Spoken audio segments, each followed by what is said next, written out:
Donald Trump is such a polarizing figure, and he had such a he knocked the Canadian election off its balance. Even today, his comments were odd, saying Pierre Poilievre hated Trump more, which is clearly not true.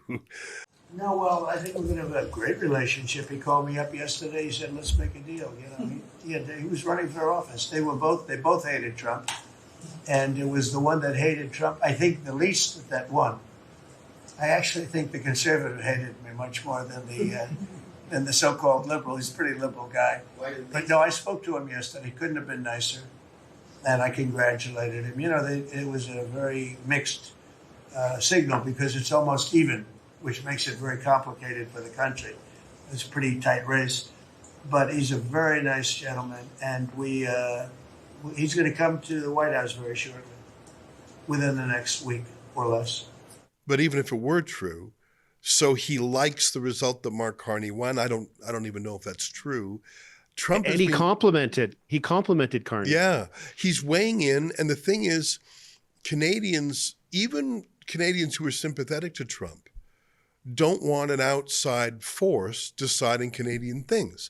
I think it's like if one family was having a family conversation and a neighbor overheard it over the fence, right, and the neighbor came up to the fence and say, "Hey, let me give you my opinion about your family matters."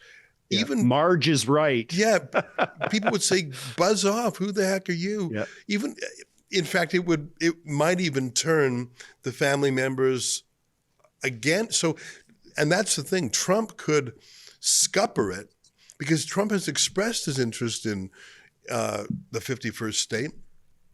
Trump has not been skillful or precise or articulate over the last few months, and I think he helped install Mark Carney. I don't actually think he meant to do it. I don't actually think he was deeply briefed. I think his mind is on Ukraine, Russia, Iran, China, Mexico, Abraham Accords Round 2, deporting illegals, getting cabinet members approved by the Senate, which isn't even completely done. So he's got so many things that are obviously a higher priority for him. I think Canada was like a punchline to a joke that he used Governor Trudeau. That was he got a laugh. So, it's when you tell a joke and you get laughs, you keep telling that joke wherever you go. I think that's all it is. And I think Trump's banter, which I normally love, is what gave us Mark Carney as PM. And I think Trump, if he said, "I really like this referendum," would probably sink it. But if he said, "Oh, I don't like this referendum," no one would believe it. I think the answer is for him to say, "That's a Canadian affair and we'll stay out of it." But I don't even know if that's the case, because if I was the CIA, I would very much want 170 billion barrels of oil. Although, as I keep telling my American friends, you've already got unfettered access to it through the USMCA trade deal. Like, you literally can take all the oil you want. There's a side letter to the USMCA which gives America preference. I mean, that is the wild card, what Trump might do or might not do. Do you think Albertans would proceed ahead, would barge on no matter what?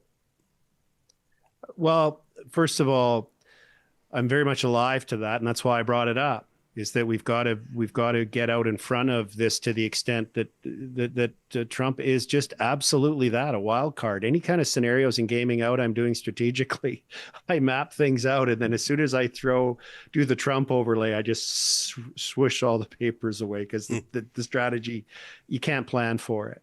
But what we can do, and those like myself who have reached the decision personally that the best thing for my kids and grandkids is for Alberta to be independent and leave Canada, the Confederation, is make clear that the decision that will be in the referendum, when I think it comes, and I think it's going to come soon given the announcement from yesterday, the actual independence referendum, is that the question they're considering is not whether to leave Alberta or leave Canada and join the United States. The question that's being asked on the referendum is whether or not Alberta is going to become independent, a sovereign country. And then only after that should we enter into consideration of whether we want to change our relationship with our main trading partner, the United States. That this is not a referendum on joining the United States. This is a referendum on Alberta's independence, its freedom, and its sovereignty. You know, a week ago, I was in the Isle of Man. I was looking into Brookfield Asset Management's tax avoidance strategies. And it's this little island between Ireland and the UK. They obviously speak English. It is a crown territory. Like King Charles III is their sovereign, but they have their own laws in many things. They have their own currency. It's called the Manx pound. It's tied 1-for-1 to the British pound, but it's sort of a semi-sovereign place. We didn't have to show our passports to get there, but it's interesting. And I just am thinking to myself a little joke. Maybe if Alberta becomes a lower tax place, maybe Brookfield Asset Management will actually move its headquarters to Alberta. That's not a funny joke, but it made me think. Hey, I got a question for you. I'm of your vintage, so I remember the big referendum in the 90s, and of course there was one a generation earlier in Quebec. I mean, the Quebec referendums. Yes. They've had a couple, and I remember very clearly the response from the entire establishment in Ottawa, the Liberal Party, the Conservative Party, all the media, all of it. It was when Quebec sovereigntists or separatists, they use different language, when they would make a demand, it wasn't met with anger or rage or threats. The establishment said, we'll give you that, just say. What are your terms? Just stay. And it was within 0.5% the last referendum. And even after that, the payoffs, the bribes, some would say, the compromises, that's where the Liberal government engaged in the so-called sponsorship scandal. The federal government decided they were going to sponsor everything, every building, every carnival, every concert, and have the word Canada and the Canadian flag there. They spent $250 million. And so much of that was stolen and kicked back to the Liberal Party. So there was a lot of criminal elements, as you get with the Liberals. But putting aside the crime, my point is their response to Quebec separatists in the moment was, please don't go. We'll accommodate you. We'll give you distinct society status. We'll give you guaranteed seats on the Supreme Court. We'll give you special constitutional rights. We'll give you so much spending. Please, please, please don't leave. We love you, baby. Come back. And when they almost left, the love didn't stop. Billions more flowed. That was how Quebec separatists were treated. How do you think Alberta separatists will be treated? With disdain. You know, it's remarkable, the attitude. You even saw it when Carney, halfway through the election campaign, mocked Premier Smith. There's this arrogance that I find with the federal Liberals, where they just think they know better. They think all of us out here in the prairies are hicks and unsophisticated, you know, blue collar workers. And that's partly what's driving this wave of separatism. Is Albertans are tired of being treated poorly. Albertans recognize the value of their work and what we contribute to Canada.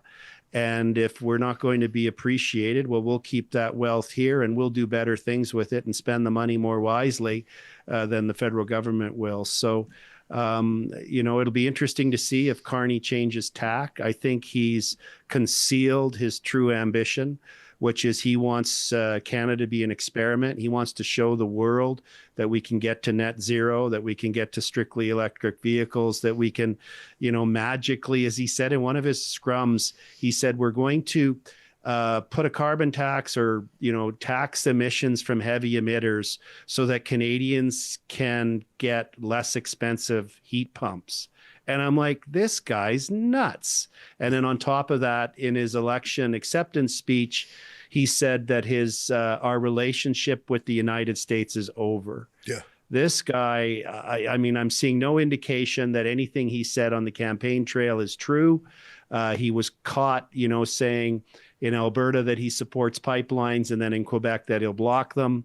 He said that he's going to make Canada into an energy superpower, and then he qualified it in a media scrum close to the election day, where what he meant was a renewable energy superpower. There's no such thing. You can't export renewables on scale outside of hydro. So it's going to be interesting times to see who the real Mark Carney is, and whether there's going to be any attempt at reconciliation from the federal government to the prairies, or whether they're going to continue to pursue their extremist failed policies and keep their knee on our economic neck.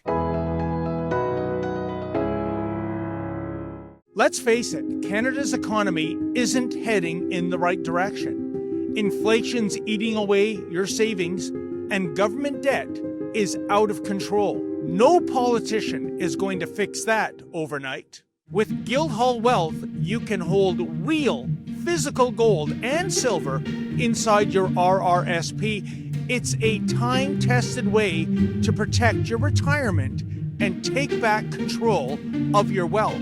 Call 1-877-8-SILVER or visit guildhallwealth.com/rebel to request your free investor kit. And hey, make sure to mention Rebel News.